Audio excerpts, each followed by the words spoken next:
तो नमस्कार दोस्तों, मैं हूं श्रवण कुमार और आप देख रहे हैं मेरा यूट्यूब चैनल स्टडी 9852। दोस्तों आज के हम लोग बात करने वाले क्लास 10th के जो यहाँ से एकदम इम्पोर्टेंट और सिलेक्टेड टॉपिक को लेकर के मैं सबसे पहले ये जाना कि पहला जो चैप्टर है हमारा वास्तविक संख्या और इससे मिलता जुलता बहुत सारा डिफिनीशन से रिलेटेड, जैसे प्रकृत संख्या क्या है, पूर्ण संख्या क्या है, सम संख्या क्या है, मतलब तमाम सारे क्वेश्चन, परिमेय संख्या क्या है और कौन सा परिमेय संख्या। तो हम जितने भी इम्पोर्टेंट क्वेश्चन और सिलेक्टेड क्वेश्चन हो सकते हैं इसको भी लेकर आएंगे। लेकिन आज के ये जो वीडियो है ना, यहाँ से आपको पक्का में 3 से 4 नंबर मिलने वाला है। तो मैं कोशिश किया कि चलिए एक छोटे से वीडियो में आप लोगों को सारे इन्फॉर्मेशन दे दूं, और आप अगर एग्ज़ाम देने वाले हैं या आपके कोई भाई बंधु देने जा रहा है तो इस वीडियो को शेयर करें ताकि वो आप एग्ज़ाम में जाकर कम से कम 5, देखिए एक नंबर मायने रहता है तो कम से कम 5 नंबर वो बढ़ा सके। तो चलिए हम बिना टाइम गंवाए वीडियो को शुरू करते हैं। पहला हमारा है कि प्रकृत संख्या किसे कहते हैं। तो देखिए कह रहा है क्या कि गिनती के संख्या को ही प्रकृत संख्या कहा जाता है। हम आपको यहाँ पे फास्ट पढ़ाएंगे ताकि आप जल्दी और रिवीजन कर सके। आपको पहले से मालूम है, बस आपको हम बताने वाले हैं। तो प्रकृत संख्या किसे कहते हैं, तो गिनती के संख्या को ही प्रकृत संख्या कहते हैं। जैसे में 1 2 3 4 5 6 इन्फिनिटिव तक होता है। उसके बाद हमारा है पूर्ण संख्या, जिसको इंग्लिश में होल नंबर कहते हैं। कह रहा है कि प्रकृत संख्या यानी शून्य के साथ प्रकृत संख्या को ही क्या कहता है, पूर्ण संख्या कहा जाता है। और पूर्ण संख्या को किससे सूचित किया जाता है, तो W से सूचित किया जाता है।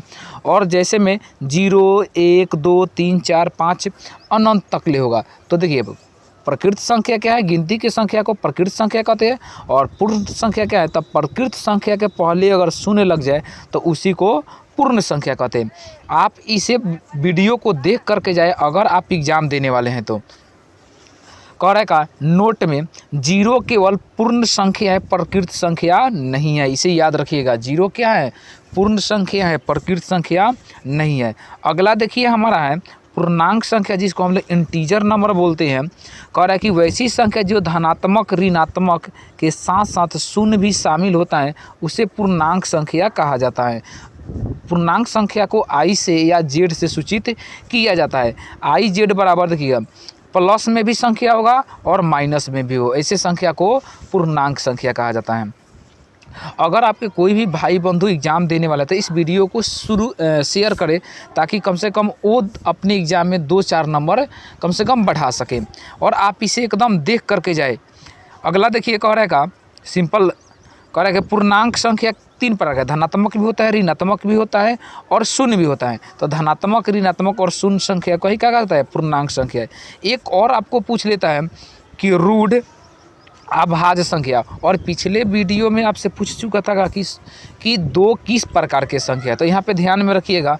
तो कहता है रूढ़ या अभाज्य संख्या वैसी संख्या जो 1 से या स्वयं से कटता है उसे रूढ़ संख्या कहा जाता है। जैसे में 2 नहीं होता है, 2 प्रथम सम संख्या भी हैं और आपका भाज्य संख्या भी हैं और अभाज्य भी संख्या है। ध्यान में रखिएगा। 2 तो इसके पहले पूछ लिया था कि 2 क्या है, तो इसे याद रखिएगा। तो जैसे में रूढ़ संख्या और अभाज्य संख्या क्या हो जाएगा, तो 3 5 7 11 13 17 19 और 23 को क्या कहा जाता है, रूढ़ या अभाज्य संख्या कहा जाता है। आपको डिफिनीशन नहीं याद रखना है मेरे भाई, इतना ध्यान में रखिएगा। मेरे वीडियो बनाने का मकसद ही है फास्ट। आपको वीडियो में कोई डिफिनीशन याद नहीं रखना है, सिर्फ जो मैं पढ़ा रहा हूँ किसे कहा जाता है सिर्फ आप सुन करके जाए। अगर आप सुन करके जाते हैं तो ऑटोमेटिक आप एग्ज़ाम में अच्छा करके आएंगे। चलिए अगला है सम संख्या। सम संख्या क्या होता है समझिएगा, वैसी संख्या जो 2 से पूर्णतः विभाजित हो जाए उसे क्या कहते हैं, सम संख्या कहते हैं। जैसे में आपको क्या होता है 2 4 6 8 10, आपसे पूछता है कि सबसे छोटी सम संख्या क्या है, तो 2 होता है। ठीक है, याद रखिएगा। अगला देखिएगा विषम संख्या। विषम संख्या मतलब किसको ऑड नंबर बोला जाता है। वैसी संख्या जो 2 से ना कटे उसे क्या कहते हैं हम लोग, विषम संख्या कहते हैं। तो 1 3 5 7 9 11 ये सब क्या है, विषम संख्या है। नेक्स्ट याद रखिएगा, नेक्स्ट आपका है परिमेय संख्या। ध्यान में रखिएगा, ये आपसे एग्जाम में पूछेगा, एकदम ऑब्जेक्टिव आएगा ही आएगा 100%। कह रहे वैसी संख्या जो P/Q के रूप में हो जहाँ P और Q पूर्णांक हो उसे परिमेय संख्या कहते हैं। लेकिन ध्यान रखिए Q नॉट इक्वल टू 0, यानी Q के मान कभी 0 नहीं होगा। जैसे में आपको एग्जाम्पल में याद रखिएगा 2/3 -5/2, 4, 0 और 5/3। लेकिन अगर यहाँ पे देखिए 0 क्या है, परिमेय संख्या है, लेकिन आप ध्यान में रखिएगा अगर 1/0 कहेगा तो ये परिमेय संख्या नहीं है, क्योंकि नॉट क्यू के मान हमेशा 0 नहीं होना चाहिए। एक बात और याद रखिएगा, पाई जो है ना, पाई एक क्या है, अपरिमेय संख्या है। पाई जो है ये अपरिमेय संख्या है, लेकिन इसी के मान जो होता है 22/7, ध्यान रखिएगा कई बार क्वेश्चन पूछ चुका है, तो इसी के मान जो होता है 22/7 ये जो होता है परिमेय संख्या होता है। तो ध्यान में रखिए क्वेश्चन कैसे आता है। अगला देखिए क्या है, परिमेय संख्या। अब देखिए परिमेय संख्या का होता है 2 प्रकार के होते हैं। जैसे परिमेय संख्या का दशमलव रूप, तो आपको ये नहीं रखना है कि दशमलव रूप क्या होता है। एक होता है रेकनिंग डेसिमल और एक होता है टर्मिनेटिंग डेसिमल। तो ये आपको नहीं याद रखना है कि रेकनिंग डेसिमल क्या होता है, टर्मिनेटिंग डेसिमल क्या होता है, ठीक है। आप लेकिन याद रखिएगा कि अगर कोई भी संख्या के ऊपर क्या हो, बार लगा हो, मतलब कोई भी संख्या, जैसे मान के चलिए कि यहाँ पे देखिए दिया हुआ है 0.6 के ऊपर बार दिया है, तो इसको क्या लिखिएगा, 6/9 लिखिएगा, ठीक है। तो ये आपको मालूम होना चाहिए। चलिए उसके बाद अपरिमेय संख्या की बात कर देते हैं। आपको पहले ही बताया कि परिमेय संख्या का मतलब होता है वैसी संख्या जो p/q के रूप में हो, लेकिन अपरिमेय संख्या का मतलब कि जो p/q के रूप में ना हो, उसे अपरिमेय संख्या कहा। जैसे में √2, √3, 1/2 पाई, 8√2 इत्यादि। तो अभी आपको बताया कि पाई क्या है, एक अपरिमेय संख्या है, जबकि इसी के मान 22/7 परिमेय संख्या है। तो यहाँ पे ध्यान में रखिएगा नोट में, पाई एक अपरिमेय संख्या है, लेकिन 22/7 जो है एक परिमेय संख्या है। चलिए आगे बढ़ते हैं और ध्यान रखिए, आपसे एक क्वेश्चन में इसको लाने का मकसद यही है कि √2 के मान कितना होता है, तो आप इसे याद करके जाए। हम लोग जब एग्जाम दिए थे तो √3 के मान 5 तक ले पूछ लिया था, तो आपसे 5 तक ले नहीं पूछेगा, लेकिन आप लगभग में याद करें। तो √2 के मान होता है 1.414 होता है, √3 के मान होता है 1.732 होता है, पाई के मान होता है 22/7 या 3.14, √5 का मान होता है 2.23606, √6 का मान होता है 2.44948, √7 का मान होता है 2.64575। तो आपको सभी नहीं याद रखें, ध्यान रखिएगा √2 और √3 याद करके आप सिर्फ जाएंगे, ठीक है। चलिए नेक्स्ट है वास्तविक संख्या क्या होता है। ये आपको मुझे यही पढ़ाना था, लेकिन इसके पहले मैं बोला था ना कि आपको 1-2 नंबर आपको एकदम मिलेगा, तो आपको बता रहे हैं वास्तविक संख्या वैसी संख्या जो परिमेय और अपरिमेय को मिलने से बनता है, उसे वास्तविक संख्या कहते हैं, जिसे r से सूचित किया जाता है। तो इसमें परिमेय भी होगा और अपरिमेय भी होगा। जैसे में एक क्या है, परिमेय है, लेकिन √5, √7 एक क्या है, अपरिमेय है, ठीक है। नेक्स्ट देखिएगा, एक आपको और याद रखिएगा, ये आपको आएगा भाज्य बराबर का होता है। तो भाज्य बराबर भाजक गुणे भागफल प्लस शेष होता है। भाज्य बराबर का होता है भाजक गुणे भागफल प्लस शेष होता है। इसी तरह भाजक आप निकालिएगा तो भाज्य माइनस शेष बटा भागफल हो जाएगा। आप भागफल निकालिएगा तो भाज्य माइनस शेष बटा भाजक हो जाएगा। इसको मैं डिटेलिंग से आपको क्लास में पढ़ा चुका हूँ, यहाँ पे सिर्फ रिवीजन करा रहा हूँ।